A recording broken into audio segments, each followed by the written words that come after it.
Good afternoon and welcome to the Columbus Metropolitan Club. I'm Doug Buchanan, the editor-in-chief of Columbus Business First. I'm also a member of the CMC Board of Trustees. I'm so pleased that you're all with us here today. So I'd also like to take a moment to thank today's sponsor, HNTB, at the table up front here. We also want to thank the Grange Insurance Audubon Center and its wonderful staff for their ongoing support. Thank you as well to the Center for Human Kindness at the Columbus Foundation and the Columbus Dispatch for presenting today's live stream, which is carried on all of CMC's social media platforms. Let's thank all of those supporting today's forum.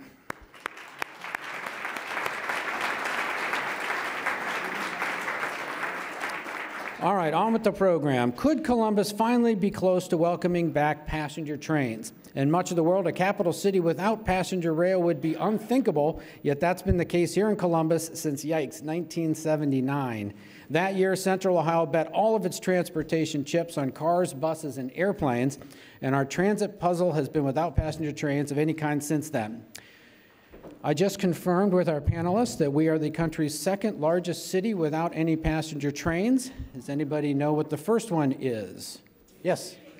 Oh, everybody knows it. All right. Very good, though. Very good.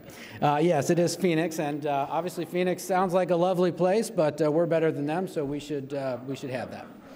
All right, with the passage of President Biden's infrastructure bill, plus encouraging signals from the DeWine administration, is the stage finally set for Amtrak's return to Central Ohio? Panelists, we look forward to hearing that answer today. Let's please welcome William Murdoch, Executive Director of the Mid-Ohio Regional Planning Commission.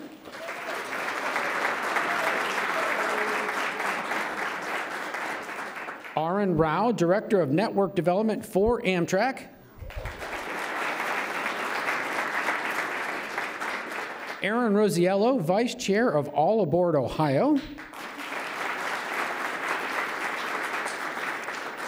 And our esteemed host, Elizabeth Blunt McCormick, President of Uniglobe Travel Designers. Elizabeth, we look forward to the conversation. Well, good afternoon, everyone. I appreciate everyone being here. Just to get the conversation started, I wanted to ask all of you, how did you get involved in the Amtrak expansion, and why do you even care? You want to start here? All right. Well, thank you for that question. I appreciate it. As I was driving up here from Cincinnati, Ohio, on I-71, it reminded me of my tenure at the Bureau of Workers' Comp for the state of Ohio, where I covered 14 counties in a state car. And I can't tell you the number of hours that I've spent in traffic jams. Going from Columbus to Cincinnati, I hit 2 rush hours, not 1, but 2 in that period of time. And just have thought and researched that there's got to be another way. I've only come on board in the last 3 years, and I am very passionate about it because not only is it an opportunity for everybody to have choices in how they travel, but it is also an economic development builder of communities and jobs, and I see there's benefits all the way around.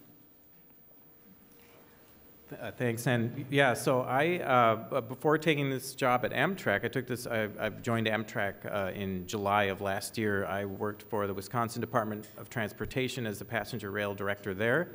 And was involved in corridor development, corridor expansion in Wisconsin. And I'm very passionate about this, especially in that position, speaking with communities across the state and understanding at the community level how important this is to them, both from a mobility standpoint and an economic development standpoint. And I work at the Mid-Ohio Regional Planning Commission with my team. You know us as MORPC. We work all over the region to help Central Ohio think about its future and to plan for it and to choose options.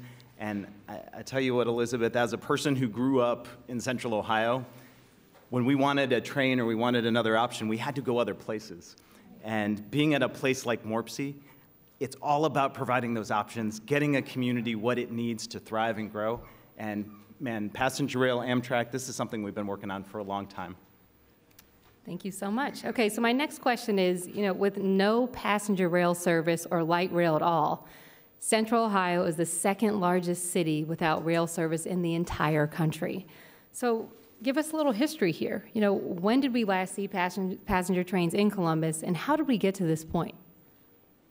Yeah, maybe I'll start. It's, as Doug talked earlier, it's been almost 40 years since we've had that option in Central Ohio. 40 years. And in those 40 years, this community has grown so much.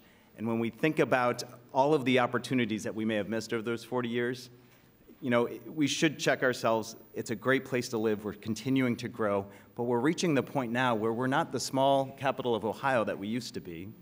We're a much larger metropolitan area. Columbus is the 15th largest city in the country. Yes, we're the second largest city in the country without passenger rail, but we're the largest region. And we sit in the heart of a state that's completely underserved at providing this option to people around the country. And you know, as we're growing, we think that it's important to add this amenity, to add this access, to add this option for folks around Ohio. And I think it's important to notice, yes, and I don't want to pick on Phoenix, it's a lovely town, but over the last 10 years, Central Ohio has added 250,000 people. 250,000 people.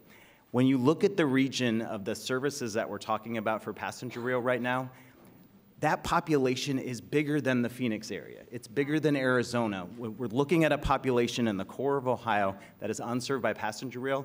We really are the largest region in the country that doesn't have access to something basic. And the last thing I'll say is, if we're thinking about our future, we're thinking about how to compete, all of the regions that we are competing with have this option. They've had it, they're improving it. We have some catch up to do, and I think our business case is strong, and adding this, I think, could put us back on track for being competitive for them. And I just have a quick follow-up question. Yeah. So do you think that the appetite is just more appealing because of the fact that our population is growing, because we have these large organizations coming here like Intel? Do you think that's why the conversation is more serious and can happen? Well, yeah, that's a great question. So one of the roles that we do, and I won't get too technical on the audience, we're transportation planners for Central Ohio. So we are regularly talking to our businesses, our communities, the public about what do we need for the future for our transportation system. And the trend continues to be, when we say, well, what options do you want? They say all of the above. Yes to highways, yes to roads, yes to sidewalks, yes to trails, yes to transit. But the one that resonates the strongest, that continues to grow, is adding passenger rail service to the region. Yeah, and I would add that, you know, when Amtrak engaged in its planning process in 2021 called Amtrak Connects Us, which was a planned sort of one-time vision to communicate to Congress what could feasibly be achieved with significant funding for intercity passenger rail. You know, we overlaid our Amtrak system with the population across the country, and you know, we saw gaping holes all over the country where we have only one round-trip daily service, or we don't have any service. And unfortunately, Ohio was a big one. And so, you know, we have one round-trip daily service in Cleveland. We have one round-trip service in Cincinnati, but both of those, you know, occur late at night. Ohio really is, with this 3CD corridor particularly, is a textbook case where intercity passenger rail can be commercially viable. So we're here to work with all of you, work with the state to hopefully change that. I am so thankful to have MORPC and Amtrak here so that I can speak to more of the advocacy piece. I grew up in Dayton, Ohio, and in 1979, I was probably 13 years old. I have never known the option of passenger rail in my adult life. So, you know, when you think about things like demand, you know, I've had conversations, well, there's no demand. Of course there's not. We don't know, at least I'm 57 years old, I have not experienced it in my life. It's a great option, and I think the time is right with the dollars that have been made available and the support of planning through Amtrak. I think that once people realize they have options, that this is going to blow it away economically, as well as help the folks that would like to have options or need assistance with transportation. So I'm going to kind of rewind for a second. I want to talk about 2010. Governor Kasich famously turned down the $400 million in federal passenger train funding, and that money went to other states. So my question is, what was that money for? And why did the governor turn it down at that time? And was it a mistake? You want to start, Aaron? Sure. What was that money for? So the beautiful thing is that, back in that day, a whole different day and time, Kasich's day and time, the state had worked really hard to apply for grant money. And there was a change in administration, and once the new administration came in, they just decided they wanted no piece of it. This is a different day. This is totally different in that Amtrak and the FRA have worked together, and they're reaching out saying, hey, we've got this money available, we've got this plan available, you really could benefit, why not take a look at it? So I can't speak to why it was turned down, but I think it's ripe right now. I think both in the growth of the state, the population, and the projected growth of the state, we're going to need to have some other options. We don't want to be Houston, Texas with 24-lane highways. Can you see that going across Ohio? No. I'll just add that I think it's easy to have regrets about what might have happened. Had we done it back then, we might be in the position of other communities where we'd be looking at going even faster, adding more routes. But I think the more important thing to do is to look forward. And what MORPC's done the last 10 years is learn from the lessons of the last proposal and looking at, well, what could be better? Speed, certainly, predictability, the cost model, looking at the business case. All of those things we've been learning from, and we've spent the last decade preparing for the next opportunity. And I've got a lot of my team members here. We've done studies on this. We've looked at the business case. At the same time, Central Ohio's been growing. I know I'll say it again. We have 250,000 more people than we did for that last proposal. And if you think about the opportunity we have right now, that's a really important thing. If you talk to Arun about his network, I'm sure there are plenty of places around the country that have 250,000 people as a passenger rail stop. And this region added 250,000 in the last 10 years. And if you think that the case maybe wasn't as strong back then, it certainly is now. And our population estimates that we do at MORPC, we're showing we're going to add about another 750,000 people. So the business case for this service continues to get stronger. And this is all happening at the same time. The federal dollars to invest in passenger rail are at the highest level in Amtrak's history. And when we think about, again, 12 years ago, I think it's just important to look forward at this opportunity that we've been preparing for, a region that's ready for it, and the federal opportunity, the partners that are here. This could be the moment this happens in here. That's great. And then I had a follow-up question because I wanted to ask you, what were the findings from the study? And is there anything, that we should know about? Well, sure. So we've done 2 big studies. One was in 2013, where we actually were looking not at 3C and D at the time. We were looking at another really critical route, which is Chicago to Lima, Columbus to Pittsburgh. This goes right past John Glenn International Airport.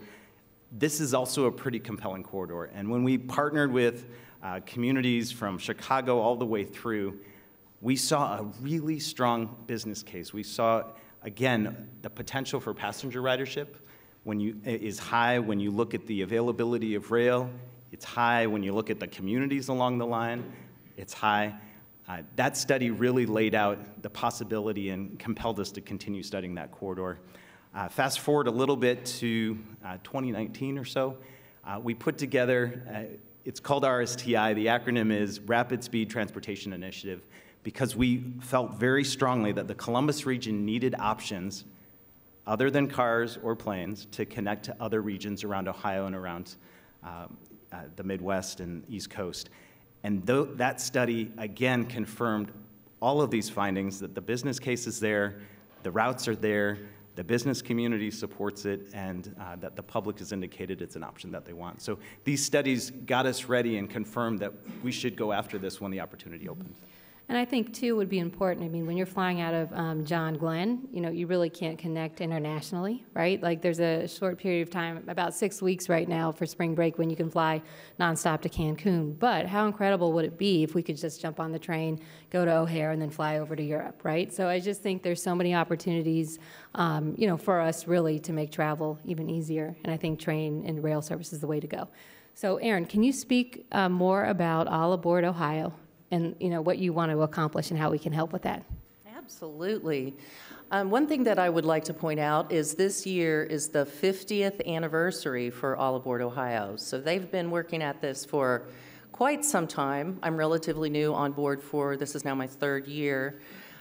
Basically, our job, the reason we exist, is to increase public awareness, you know, to let folks know about passenger rail and the need for it. For inner-city travel as well as local public transit in Ohio. We support research. You know, we love the research that comes out of MORPC and Amtrak, and we love to share that information with stakeholders that are interested in passenger rail and would be affected by passenger rail.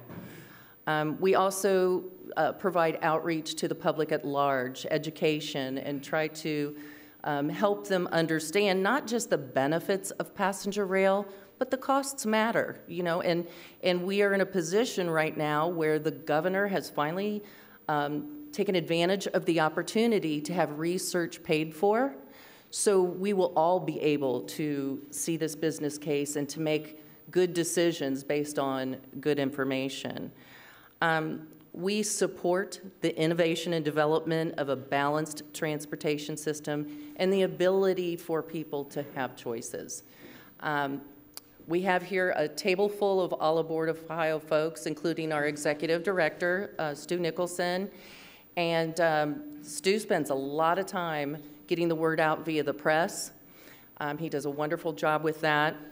We also have members. We have lots of members in Ohio. We have chapters. We have chapters in Cleveland, Toledo. Columbus has a very active chapter, as well as a baby chapter in Cincinnati. We just started to get that up and rolling.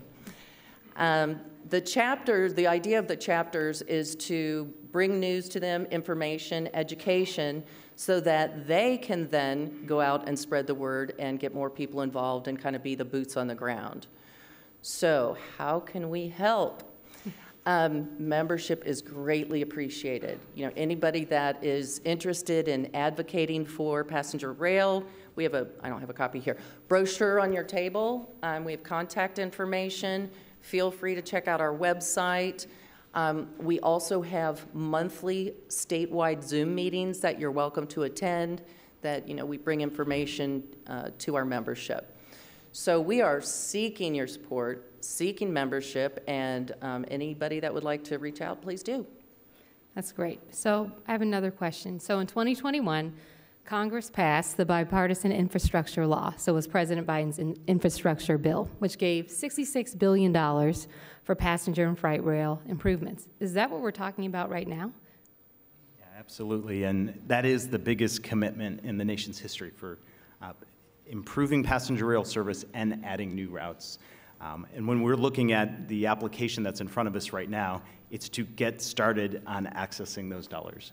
So that's March 27th. I know I have our train team here in the room. They're laser focused on that deadline. Don't worry, we're all going to make it. But the reason we want to apply now is this set up a process for us as a region, as a state, on these critical routes to do what's called a service development plan. And I know some of you might say, another plan? I thought we need it. But this is the type of, this process sets us up to answer those questions that I know all of us have. Well, how much is it going to cost? How many people are going to ride it? Where are the stations going to go? This is the process to do that. And at the end of that process is access to capital dollars at a matching rate that we haven't seen before. And so this opportunity is right in front of us, Elizabeth. That's great. And I would just add that it's, you know, the $66 billion, unprecedented, but it's also new processes being set up at the federal level to create a pipeline of projects that will feed into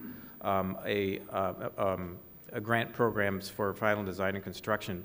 Passenger rail, unlike other modes, doesn't have a dedicated federal formula funding program.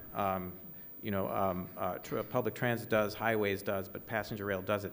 This is bringing us closer to that, and it's unprecedented. We've never had a program like this, so it's very exciting, and this is the time to advance these projects on March 27th. That's great. So, Arun, I have another question. So Amtrak currently serves Ohio, correct? Yes. Okay, and can you tell us what cities? Cleveland and Cincinnati. We have the Lakeshore Limited and Capital Limited, which serve Cleveland at night, and then we have the Cardinal, which connects New York, Washington, D.C., Indianapolis, and Chicago, that serves Cincinnati also overnight. Nice. So I have to ask about the derailment of the freight train in East Palestine. So would that accident have impacted commercial train travel? Had we had that opportunity of transportation available? Sure. Well, so when Amtrak starts a new passenger rail service, we have, I'll start by saying, we have a robust safety process, safety inspection trips, safety system planning that has to be in place before we start a new service. And the very improvements that we need to do, capacity improvements, signaling improvements, grade crossing improvements, the very improvements that are needed to introduce passenger rail are going to enhance safety of these rail corridors. We have passenger trains across the country on shared use freight corridors, and Amtrak is today one of the safest modes of transportation that we have in this country. This will be a shared rights of way with the freight railroads, passenger service in Ohio. But we will have, again, significant capacity improvements and other improvements, and we'll be able to have a very successful shared use service here, working with our host railroad partners. That's great. And if I can add to it, I mean, I think we all agree what happened in East Palestine was a tragedy. And when we think about the kind of planning we're contemplating in Central Ohio and parts of the state, I think it shines a spotlight on just how important rail safety is. And this isn't just about freight, it's not just about passenger, but part of the dollars and the planning we're going after, to emphasize your point, is to look at these routes and how we can make them safer. Safer for freight, make it able to accommodate passenger rail service. This is a really important moment for us. Yes, we want to add passenger rail service, but also we all know that Columbus is a logistics hub. And those freight rail lines are so critical to us, and that safety is paramount. We have a number of member communities in Morpsey here, and I think all of them have freight rail going through their communities. They're concerned about safety, and if anything, going after passenger rail and these fundings will allow us to really look at those corridors and make sure that we can learn from that lesson and make them safer. That's great. And I think one thing many people don't realize about Amtrak is that Amtrak actually doesn't own most of its tracks. So it uses tracks that belong to freight railroads, right? Okay. So who actually owns the tracks that a Central Ohio Amtrak would use? Do you have any ideas? CSX and Norfolk Southern, two Class 1 railroads, own a large part of the 3CD corridor that we'd be working with. And like we had talked about, in the Northeast, that's owned by Amtrak. So I guess it just depends on where you're located in the U.S. on whether or not. Amtrak does own railroad on the Northeast corridor, of course, from Boston all the way down to Washington, D.C. We also have a significant stretch of ownership in Michigan between Chicago and Detroit and Pontiac, where we operate at 110 miles an hour. And then there are little other smaller pockets across the country where we own railroads near our depots. And in addition to that, the route we're studying from Pittsburgh, Columbus to Chicago, most of the segment from Columbus to the Ohio River, so right through Newark, that is owned by the state of Ohio. And so when we're thinking about how to move a project forward there, we have a different ownership structure there that could be advantageous to us. And could probably provide some jobs, right, and some economic well, we improvement. hope so. Yes, absolutely. Right. Okay, so I think that when we think of, high-speed trains, we probably think of, Europe and Japan. But China has 26,000 miles of high-speed track. So when we're talking about Amtrak here in Central Ohio, are we talking about speeds that are 220 miles per hour, or how fast would our train run? Do we have any information on that? Yeah, and this process that the state is going to be applying for, the Corridor ID program, will be looking at what is the right fit for Ohio in this corridor, what are the right speeds, what's going to get you, what's going to balance the travel time and the benefits with the capital investment. But the Amtrak speeds can range anywhere between 79 miles an hour, which is sort of standard, to 90 to 110. We go to 110 miles an hour between Chicago and St. Louis, Chicago and Detroit, and stretches of 90 miles an hour in other parts of the country. Of course, on the Northeast Corridor, it is faster, speeds up to 165, but that is Amtrak-owned infrastructure. Anywhere in the range of maximum speeds of 79 to 110 on certain stretches, potentially, we would be looking at as part of this federal corridor program. That's great. So I want to talk about brass tacks for a second. So say everyone is on board with Amtrak's return to Central Ohio. So what's the cost to the state, both in terms of starting the service up and then in terms of the annual subsidies as well? Well, I know that's the question everybody wants answered, and the answer to this may not be satisfactory to you, but it's an important step. Is this study that we're applying for the Federal Railroad Administration to do will get to those brass tacks. It will answer the capital investments. It'll look at potential operating, and that's really critical. I do want to pivot back just for a half second, if you'll let me. 79 miles per hour is competitive with car travel, and so if you're a business person or wanting to go to a game in Cleveland or Cincinnati or something like that, whatever the reason, knowing that it's about 2.5 hours, you think of travel and time, that becomes competitive. That becomes something that's going to be really compelling to you. But I have to tell you, you were so modest about the 110 miles per hour. We went up to Michigan last year.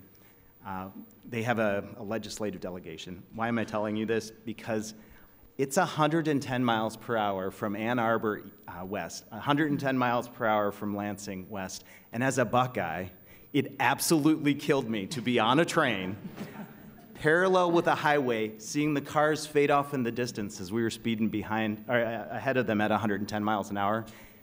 That's, I think, the ultimate goal, is to keep improving that speed. But Michigan didn't start there. They started with 79 miles per hour and then built the business case. And I just think the opportunity for Ohio, if you're looking at 100 or 110 miles per hour from Columbus to Delaware on up to Cleveland, that's a game changer. And that's what we want to stay focused on. And if I could, I would just add, that in addition to travel time, we want to think about productive time while traveling. And the mode of passenger rail is unlike any other mode in terms of what it can provide in productive time. The time that you are on the train is not lost time. You can do whatever you want, whether it's on personal devices, work, rest. There is food and beverage on board while you're traveling, no need to stop, real spacious restrooms. So it is a unique mode, and again, that productive time when thinking about travel time, I think is really important. And it's those features of this mode that really drive ridership and revenue, which in turn drives the economic impact. Great. So we're just going to speak theoretically for a second. So let's say, Amtrak, it's here in Central Ohio, and I want to go from Columbus to Chicago. Do we have any idea where the train station would be located? So, Elizabeth, you asked me that question, and there are about 7 mayors and county commissioners in the room, at least 7, who are all saying, well, yes, it's going to be in Gahanna, Hilliard, Columbus, Whitehall, Delaware, Crestline. I know I'm missing somebody. This study that we're going to do is going to get at where those stops should be. And I think of course there'll be one in Columbus and Chicago, one in Columbus and Cleveland, but I think when we look at the opportunity here, where you start is not with, if you're familiar with transit at all, you don't start with local service. So you don't have 100 stops on the way to Cleveland. you have a few critical ones to serve the market, and then you can build it. So. Great. So what cities of a similar size to Columbus have had success with rail, commercially and or for travel? Right. Right. Well, I would give the example of Milwaukee. So Milwaukee has 7 round trips daily between Milwaukee and Chicago, and that has had, and you know, so in 2003, the service increased to 7 round trips, and you know, between then and 2019, the ridership with no other changes just over doubled, and the economic impact that has had on Southeast Wisconsin, I don't think can be overstated. So it's about Southeast Wisconsin being able to compete to retain jobs and companies so close to Chicago. And this Hiawatha service has provided a lifeline for employers to stay in Southeast Wisconsin. Just to give a few companies like Molson Coors, SC Johnson, big corporate presence in Wisconsin, and they also have corporate offices. You'll see them right outside of Chicago Union Station.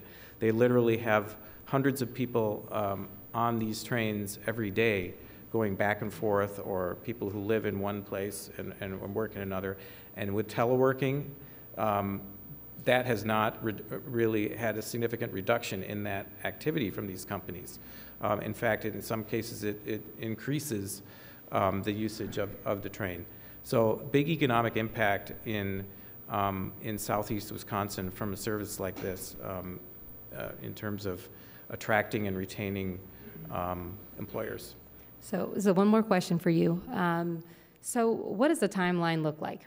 Are we talking about a couple years? Like, would we just like to get an understanding of that? Sure. Going through this this federal process, which will get you ultimately to hopefully design and construction of improvements to implement the service, you know, could take around 5 years. You know, there is the service planning and the environmental work that you have to do. That could take a couple of years, and then a year for final design of the infrastructure, and then 2 years for construction. Great. So somewhere in that time frame. Okay, and my last question for the panelists is, what can all of us do that are listening to you speak today to help move this forward? I think to help move it forward, reach out to your state legislators and your senators. They're working on a budget right now, and there are dollars in consideration. There's also legal language that needs support that will allow this to move forward more precisely. And I think anybody can do that. It's really simple. I know we think that our legislators are just so busy that they can't even take the time to talk to us. Call up there and you would be surprised. They answer the phone, and you can leave your message. You can sometimes catch a legislator in there, and also easily email using templates on the web. So I would say reach out to your legislators, let them know, share with your friends. Social media, All Aboard Ohio has a social media for Facebook and Twitter. Forward out the information to your friends, family, let them know what's going on. So those are just some little ways that you can help without having to get out there on the streets with a sign or anything. Okay, and we're going to move to questions from our live stream and from the in-person audience as well. So if you have a question, please make your way to the microphone with Jane Scott there in the back corner. If you're watching online, please type your questions into the chat. Before we take audience questions, I just asked my last question. Do you want to answer, Arun, about what I asked? So, like, what can we do to move this forward? Sure. I think that engagement of the business community, of large corporations, of chambers, is absolutely key. In a lot of cases, you know, this may not be on the radar of companies that are really interested in this, could benefit from it, especially when they're trying to retain or to attract talent. So engagement of the business community and communication then from the business community to the decision makers, I think, is absolutely key. And I'd want to double down on that, because this has been a core part of what's changed is, our partners at One Columbus and the Columbus Partnership, the CEOs around Central Ohio the chambers have been laser focused on this.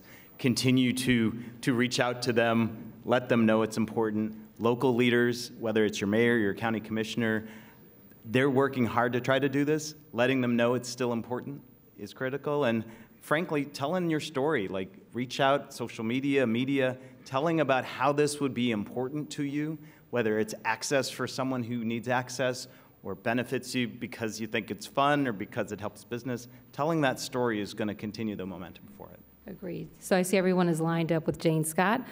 Just want to remind everyone, out of respect for others, please keep your questions brief and to the point so that we can get to as many as possible.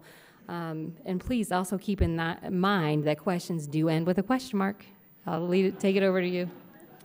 And I have a ton of questions, and I think there's a few here. So I'll ask my question quickly, you answer the question quickly, and we'll get as many in as possible. And we'll do every other one from Weinstein. So one question, is there organized opposition, and what are they saying, and how do you address their concerns and their criticism?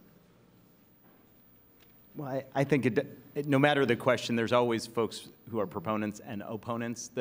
The quick answer is right now there is so much broad-based support for this, whether it's businesses or advocates or community leaders. And I think it's important to focus on those proponents and move forward with that. I would just add that, there's a lot of questions, and rightly so, of how much is this going to cost, both the capital cost and ongoing operating support that would be needed. But it is absolutely critical, and this study that is going to be going on with the FRA once we're in this program, to communicate the economic impacts and return on that investment and make the business case, and that's what is going to be able to be done as we go into this process. All right, Jeffrey Fell, Geosite. Thank you for all the panel members. It's a great conversation. You can tell there's a lot of interest. I love traveling by train. I do so for work in Europe and Northeast, but I wanted to play devil's advocate and talk about demand for a second. So it works from Boston to New York because both towns have public transportation when you get off the other side. Same in Europe. But I've also lived in North Carolina where it takes 2.5 hours to go from Durham to Charlotte, but you're 2.5 miles from going to a ball game in Charlotte when you get off the train. So you don't do it. Nobody does it. And it also takes an hour longer by train. So I challenge the 79 miles an hour because that's not true, right? But it takes an hour longer to go from Raleigh to Washington, D.C. That car, when, we're talking about Washington, D.C. with traffic, that's the same distance as it is from Cincinnati to Cleveland. And of the 3 cities we're talking about in Ohio, only one has public transportation, Cleveland. So, is that good? Okay. If you're a business person, you're not taking the bus. So the question, look, can we talk, we're talking about demand. We need to get that 110 miles an hour, but you say it's going to take time. If you want people to ride, it sounds like we're putting the cart before the horse. So how do you build this demand and make sure that we get our return on our investment, in a reasonable amount of time? As a person who loves trains. Well, so the question that I'm hearing is I think about the business case for this. And I think when you look at the markets, let's just pick out 3C and D for example. The population along that potential route is the same as you would see in some really high use areas around the country. It's the same as the Virginia corridor. It's the same as the Seattle to Portland corridor. And that's where you start, is looking at that business case. The other part of it is where the stops are. And these are the questions that we're going to answer because, yes, when you're taking the train, you want to be car competitive or close to it. But when you get to your destination, your destination is not the train stop. You want to get to the next place. And the advantage that we have right now are pretty robust transit systems, of course, in our major cities. But we also have things like Lyft and Uber that make a difference. And we also are really cognizant, if we're going to really build market, we need to make sure the stations are in places that make a lot of sense, like airports. Or in Columbus, we're looking at where the 2 tracks for the routes that we're looking at are in the densest part of Columbus next to the convention center. And the convention center's already designed their station. They've been so forward thinking. So yes, what we want to do to make sure this is successful is to consider those business cases. But I think it's really important to know that Ohio is a large state. The population centers we're talking about are enormous. And you look around the country, and those routes with that type of population are very successful if you do it correctly. Thanks. There are so many questions. I'm trying to consolidate some. There are a lot of questions about the quality of the freight tracks, both in terms of safety and comfort and the reality of getting to an average 79 mile an hour speed compared to a high speed of 70 mile. Can you talk more about what the plan will assure the safety and the quality of these rails being improved? Sure, yeah. So for passenger rail speeds of 79, that triggers a level of maintenance that has to be maintained to what's called a Class 4. That has a robust level of maintenance level.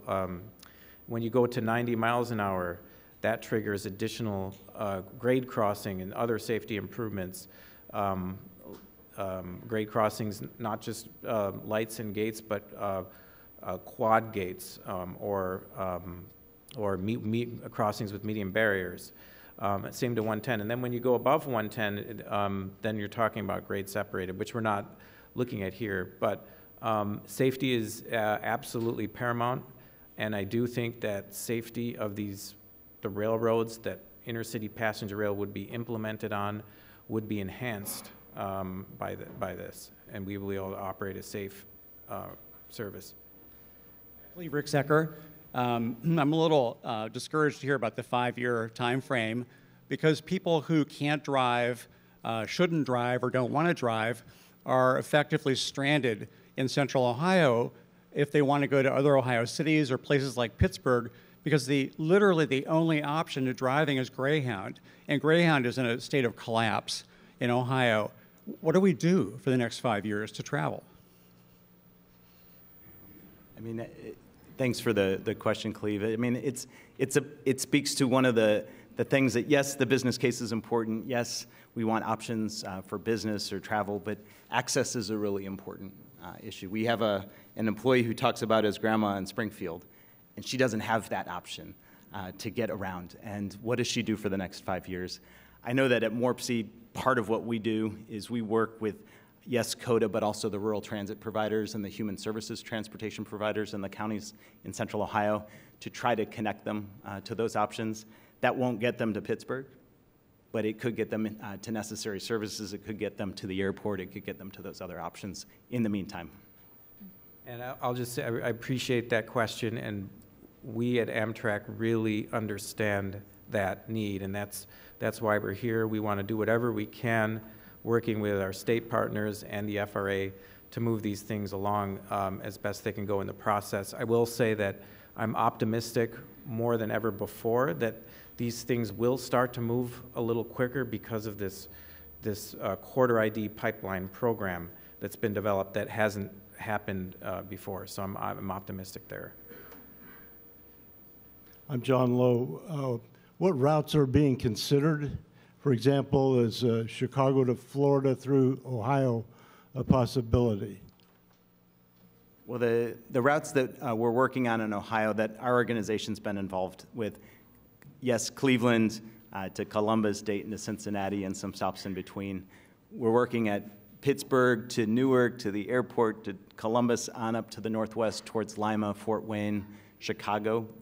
Those are the two key routes that we're working on. We also know that if we get to those destinations, that opens up a lot. Chicago is probably one of your biggest hubs on the Amtrak network. That's why we want to get to Chicago. Yes, Pittsburgh's a great city, but we also want to get to Pittsburgh because that opens up the East Coast corridor to us. If we get to Cleveland, that opens up, potentially Toronto, Buffalo, Cincinnati, that opens up DC. So the key thing for Central Ohio right now is we need connections to these other hubs so we can get to those places. Hi, Jim Hartman. I remember when Governor Kasich turned down the money when he was in office. the money went to Florida instead, and the governor's reason for turning down the money was he didn't want to commit the state of Ohio to decade after decade of maintenance requirements after the train started running. So my question is, what, if anything, can we do to head that objection off, in advance? Because I understand you said that there's a study is underway to see what those dollars are going to amount to.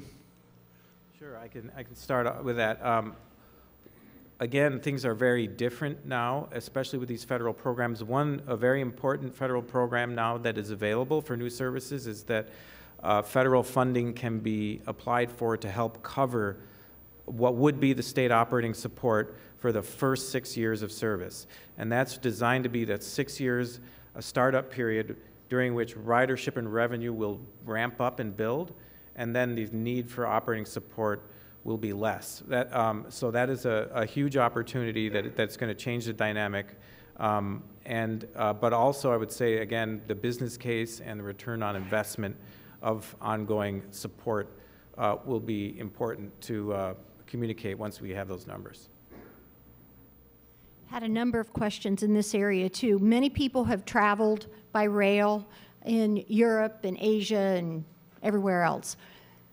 How do you control the expectations of folks who are going to be facing in a very different rail environment in the Midwest? I mean, I worry about people who go up to Michigan and see the 110-mile-per-hour service. Not to diminish your expectations as an international leading community. I think it's important to look at the experience. And we're, yes, car competitive, but we've talked a lot about the comfort of the train, the availability of different options when you're on the train. Those are things that I think will surprise people. That if we have access to that, we haven't had it before. And I think that's going to be compelling as we look at how to get to faster speeds. I think the experience is an important part. Yeah, I would agree that safe, reliable, and very comfortable transportation option that is travel time competitive. It's not European or Chinese or Japanese speeds, but it is a profound, I think, option and change of what's available in this part of the world. Yeah, it's more if you say it in metric, though. Lee Martin, CTL Engineers. I just wanted to reinforce Mr. Murdoch's comments because I came from the Central Ohio Builders Exchange construction conference this morning, and they talked in the economic forecast section about how the Midwest is going to be the economic driver of the country in the years and decades to come. So those comments were very apropos, and they're being said at OSU today as well. Also, I worked years ago in Lancaster, Pennsylvania, which is the heart of Amish country, and I could get on Acela and go to DC or Philly or any place like that, and what a marvelous thing personally and professionally for business. Plus, they don't tell you to shut your phone off.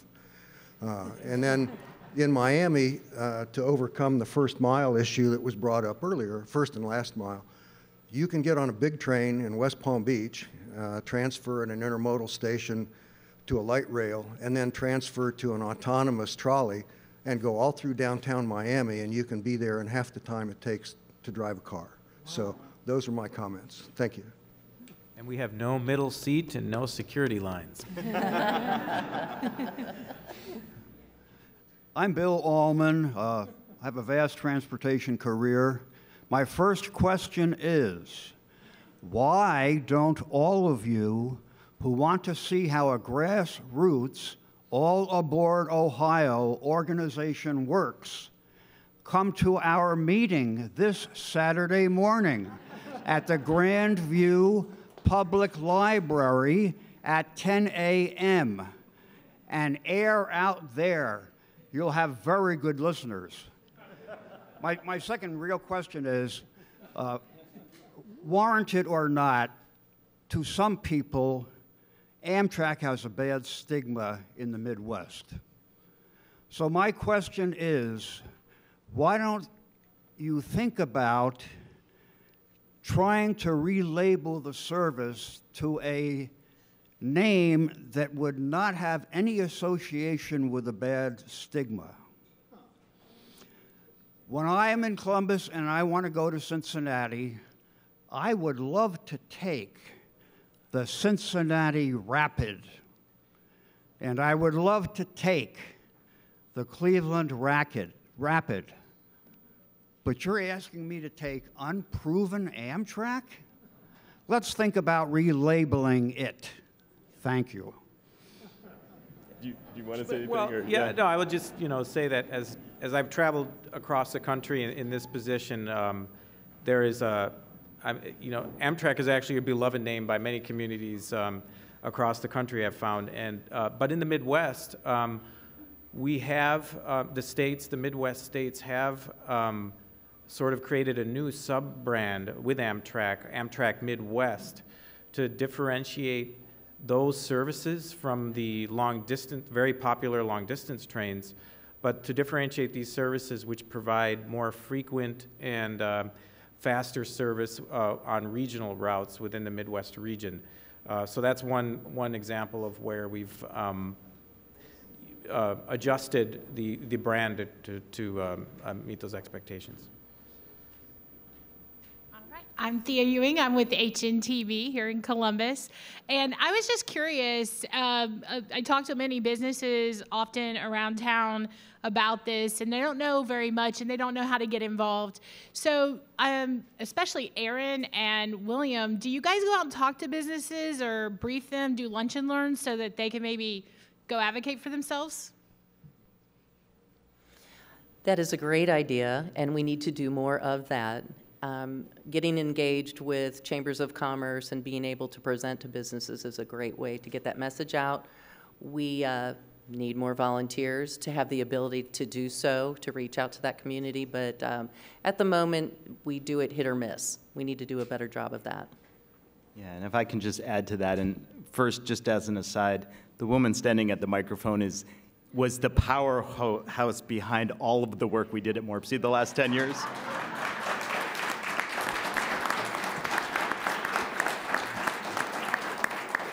And we're very happy for her new position. Thank you, HNTB. Anyhow, it's a great question, Thea, because we've been working very closely with the Columbus Partnership, particularly on those large employers, and we've held meetings with CEOs, and this may surprise the train advocates in the room, but a lot of them, we pulled the CEOs together, and they said, we don't have Amtrak, we don't have passenger rail in Central Ohio. They said, we don't? And the moment we said, no, we don't, they said, well, then what do we need to do to fix that? And to Thea's point, telling that story and making that awareness, because the employees they're trying to recruit to Columbus, the employees they're trying to invest in, they're expecting to have those options, and that's really important. We've been out at chambers of commerce's, Mid-Ohio Development Exchange efforts, Rotary clubs, wherever we can, to get the message out about how this is something that we could really benefit from. So there's a lot more to do, so if you're looking to invite us for that, let us know. Quick question. We talked a little about track, but we obviously had Amtrak before, so there's obviously they use track that's there. How much infrastructure do we have to build? And also, the track that's down, will it handle 70 to 110 mile an hour trains? Sure. So the CSX and the NS for the trains that would be operating on the 3C corridor would be on have a great deal of freight traffic, as you all know. So there would need to be significant capacity improvements, probably additional main line in certain segments, sidings, crossovers, et cetera. On some parts of the, former National Limited, I mean, there are parts of that that are would need to be rebuilt completely. And similarly for, as you mentioned, Chicago, Fort Wayne, Columbus, great right-of-way there.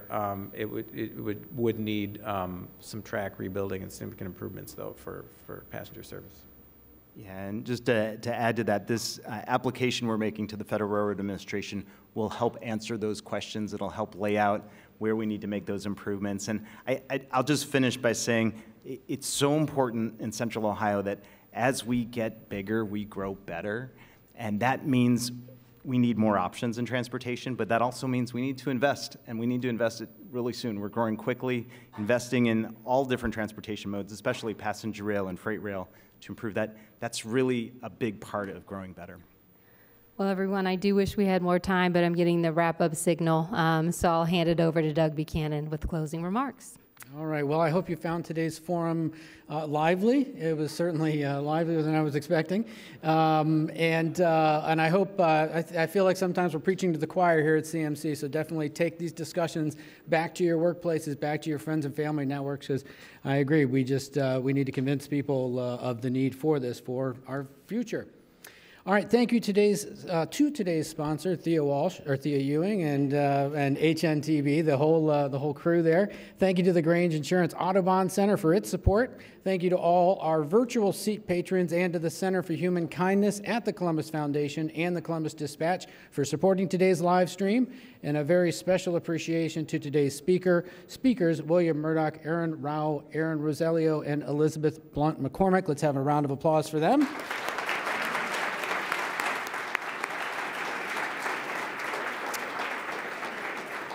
Please make plans now to attend next Friday's forum, Central Ohio Bankers Roundtable. It will be back here at the Grange Insurance Audubon Center. Please note that it is a Friday due to a scheduling conflict here.